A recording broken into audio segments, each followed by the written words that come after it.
Kwa sasa hivi ukiongelea kikosi cha Simba huwezi kuacha kumzungumzia mchezaji Mo Bajaber. Ni mchezaji ambaye asili yake ni huko nchini 254. Hapa naizungumzia majirani zetu Kenya, ambao nao pia soka lao sasa hivi liko la moto. Amsha shangwe pamoja na ndelemo zimekuwa ni nyingi sana. Simba na Yanga wanafahamu hilo kwamba Kenya hawajakaa kipolepole sasa hivi kwenye soka. Sasa miongoni mwa mada pia ambazo zimeweza kushika vichwa vya habari ni kuhusiana na uwezo pamoja na kipaji kikubwa cha mchezaji Bajaber, ambaye pale klabuni Simba licha ya kuwa alikuwa nje kidogo kwa majeruhi, lakini bado hata alipoingia hivi juzi tuliweza kuona zile amshamsha zake pamoja na namna ambavyo amepachika bao lile na kuisaidia timu yake ya Simba kuweza kufikia katika mafanikio makubwa.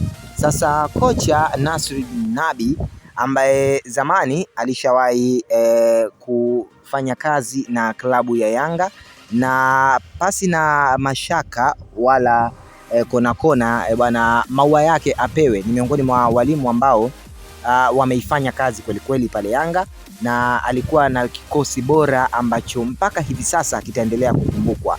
Sasa kocha huyu bwana ameweza kutoa neno na kuzungumza kuhusiana na mchezaji huyu Bajaber. Bajaber kwa kipaji alichokuwa nacho na kwa uwezo mkubwa alikuwa nao, kocha Nabi amezungumza na kusema kwamba ni nafasi na ni wakati wa Simba kuweza kuwekeza katika vipaji vyao ambavyo vimekuwa vikionyesha uwezo mzuri. Unajua timu inapokuwa na wachezaji siku zote huwa wanakuwa katika levels tofauti. Nazungumzia kwenye uwezo binafsi wa kisoka. Unaweza ukawa na mastrika hata watatu ama mpaka wanne kwenye timu, lakini ukaona mastrika wawili ama mmoja ndiye ambaye anapendwa na mashabiki na hata kuzungumziwa sana, na anapokuwa uwanjani huwa anaifanya kazi kweli. Sasa Nabi ushauri wake mkubwa ni anaona kwa Simba iweze kumzingatia zaidi mchezaji huyu Bajaber, kwa sababu licha ya kuwa ni mwanzo tu, lakini anayoyaonesha ni mambo makubwa kweli.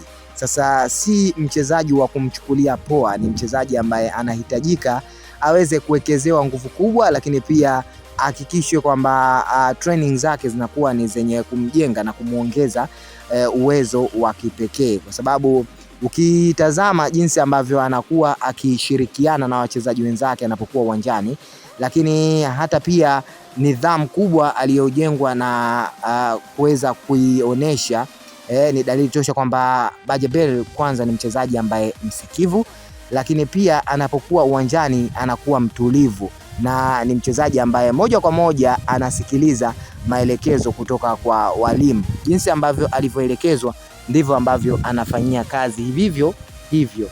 Hana cha kupindisha wala cha kuweka kona. Ni mchezaji ambaye kwa hakika Simba naweza nikasema wamepata mchezaji ambaye kiukweli anajua nini kilichomleta Simba. Na mengineyo mengi yameweza kuzungumzwa licha ya kuwa Bajaber amefanya makubwa, lakini kwa kikosi cha Simba sasa hivi japokuwa wamesha lose kwenye michezo kadhaa kule kwenye michuano ya kimataifa, lakini hata hapa nyumbani lakini hii haimaanishi kwamba kikosi cha Simba kipo vibaya.